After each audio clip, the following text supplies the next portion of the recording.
पण आज हा एक पथनाट्याचा प्रयोग आहे, तर त्याच्यासाठी सुरुवात करतोय. तयार सगळे करायचं सुरू, कारण मी पण एक पात्र आहे ना, मी इकडे माईक साठी.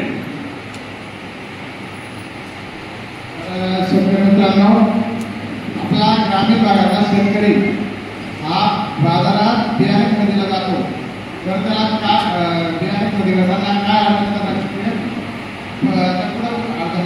आलेल्या अडचणींवर पुढे पर्याय काय करायचा याबद्दलचं हे पत्र आहे, तर सादर करतो.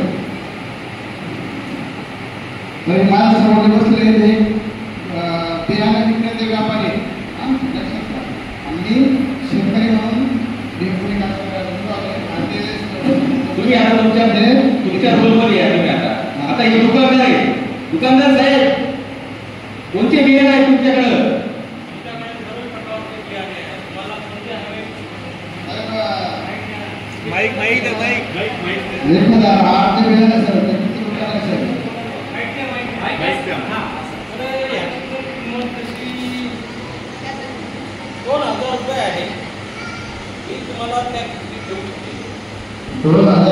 अरे देवा, एवढं आता करावं तरी काय आम्ही? माझ्याकडे तर एवढे पुरेसे पैसे नाही. 1000 रुपये जमेल का?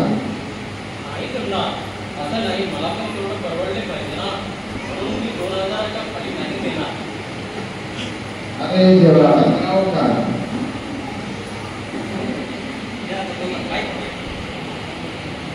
आता बहुतेक यावर्षी शेतीकडे काही आहे लागते का? जंगलाचा भाव वाढायचा. अरे जेव्हा कोणत्याही सीजन वाया जाणार यावर्षी शेतीकडे काही लागणार.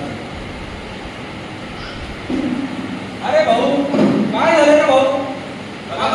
भाऊ बघा ना, एवढं महागाचं बियाणं घ्यायला परवडायचं नाही. अरे कारण तुला बियाणं नाही भेटलं तर काय झालं? मी आहे ना भाऊ, तुझा कृषी सहायक आहे ना, तुला कृषी सहायक म्हणजे तुझा कृषी शिकत रे. काय झालं सर, विचारू आपण त्याला. अहो शेठ, काय किलो बियाणं दिलं? हे भात बियाणे मागत होते, आमच्या दुकानावर आले ते, मग मला पण परवडलं पाहिजे ना तुम्हाला द्यायला, तर मी यांना 2000 रुपये किंमत त्याची सांगितली.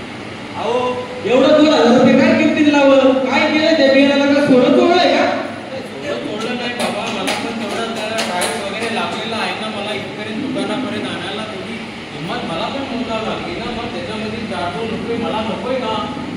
अरे पण मी कृषीचा साहेब आहे, तू मला तरी 2 रुपये कमी करायला भाऊ. नाही, मला पण परवडलं पाहिजे, त्यामुळे मी 2000 रुपयाचा कमी नाही करणार. बरं भाऊ, तुला काही नाही. चल रे राजा, तू आपण सोबत हा इकडं. आता आहे, तुला काय वाटतं? तुला बियाणं घ्यायचं म्हणजे तुला वाटलं ते बियाणं लय काही महत्वाचं आहे का? आहे का?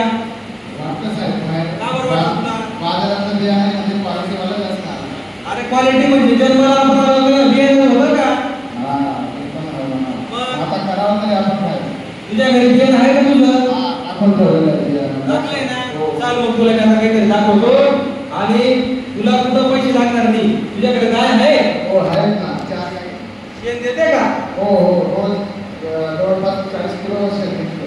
तुझ्याकडे गोमूत्र आहे का? हो, गोट्याचा बाजूला म्हणून ठेवलेलं असतं. चाल मग, फक्त आपल्याला चुना घ्यायचं काम आहे. तुझ्या वावराची माती घ्यायची. आता चुना घेऊ आपण.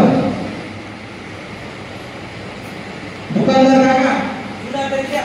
हा, चुना मिळेल तुम्हाला. 50 रुपयाला आहे. बरं, त्याचे पैसे मी देऊन टाकू. चालेल. बरं, घ्या चुना. आता दादा घाबरायचं नाही. आता आपल्याला लागणारं साहित्य आपण करणार आहे. ही जागरूक तयार. काय कशाला लागायचं? प्रक्रिया लावलं आम्ही आहेत ना. तुला कमी पैसे लागून घ्यायचे. शेणाला पैसे लागतील का?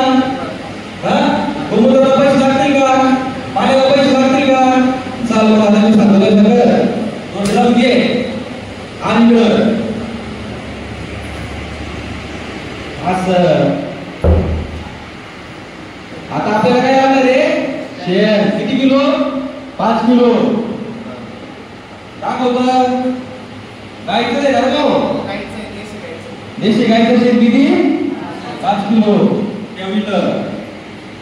आता आपल्याला काय लागणार आहे गोमूत्र किती लागलं आपल्याला 5 लिटर किती आणलं. आता अजून काय तुझं घरचं बी कुठे आहे तू तिकडे काय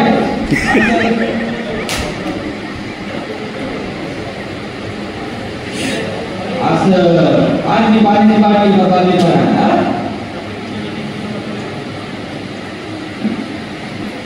आता हे झालं आपला साहित्य गोळा.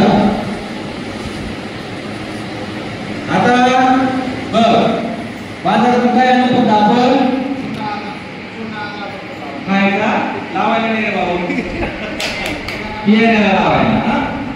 आता तू सांग मला काय काय घेतलं आपण 5 किलो गाईचं शेण नंतर गोमूत्र किती नंतर चुना किती 50 ग्रॅम पाणी किती 20 लिटर आणि किती आपल्याला बियाण्याचं करायचं आहे 100 किलो बियाण्याचं. आता तुला बियाणं किती पेरायचंय 15 किलो बरोबर. मग तू एकटा नको करू तुझ्या बरोबरचे जे शेतकरी आहे त्यांना पण दे तू आलं लक्षात. मग आपण काय करू 200 लिटरचं तयार करू.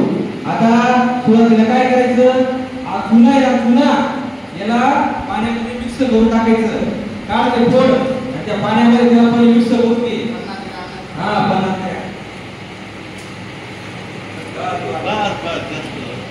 आता हा चुना झाला मिक्स.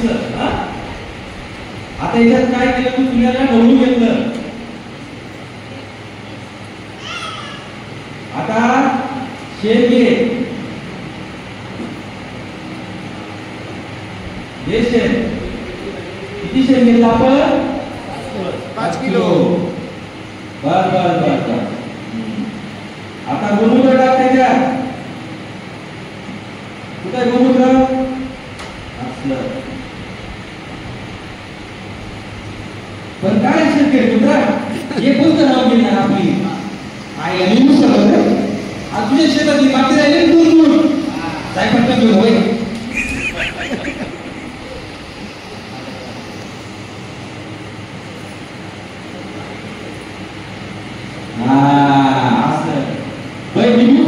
तुम्ही स्वतः रे टाकायचं ती माती काय टाकलं कोणाच्या शेतातली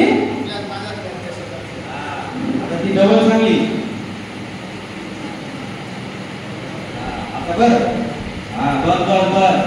आता काय करायचं आहे आता हे तुझं बीजामृत केव्हा तयार होईल माहिती का 24 तासात तयार होईल ते 24 ते 28 तासात तयार होईल. मग याला काय करतो सकाळ संध्याकाळ व्हायचं जवळची ना त्याला काही पैसे लागतील का नाही लागणार. आता तू काय करायचं ते डबल झालं का त्याला काढून घ्यायचं पडक्याने नंतर काय करशील बियाणं पसरवशील आणि त्या बियाण्यावर ते काढलेले ना त्याला आता शिकवायचं सगळं बियाणं बीज असतं आणि हळू त्याला तुळून काय करायचं ते वाळत ठेवायचं आणि मग ते बियाणं पेरायचं वाढवायचं कसं सावलीत वाढवायचं. आता तू बियाणं पेर कसं रोप करायचं सांग मी येतो माझ्या ऑफिसला ना